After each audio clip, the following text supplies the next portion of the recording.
Aqil Shah is a visiting scholar at the Carnegie Endowment and joins me now live from Washington, D.C. Good to have you on the program with us. This caretaker Taliban government is not the inclusive government as promised and doesn't include any women. What does that say to you about what we can expect from this government going forward? Well, this is not surprising. The Taliban have given no indication that they actually believe in power sharing. It's basically a distribution of the spoils of war.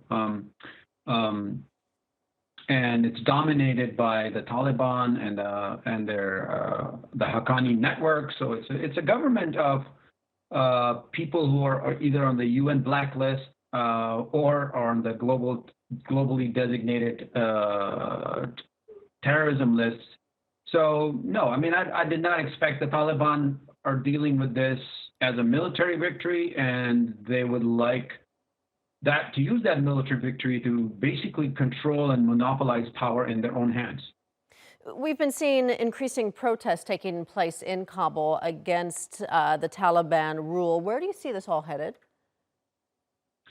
Well, the Taliban have in the past ruled by fear and coercion. But Afghanistan, in the meanwhile, has changed. And you now have, a middle class, especially in cities like Kabul, and a civil society who want rights. So if you look at the protests, they're demanding freedom. The women are demanding their right to work, their right to education.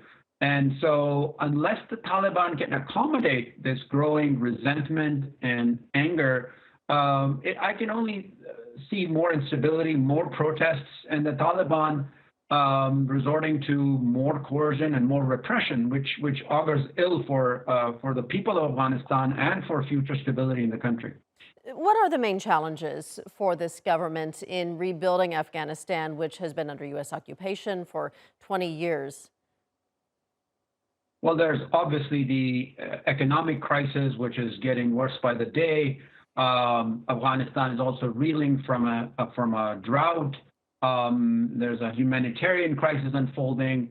And so there are multiple challenges related to basically providing the basic services that people require.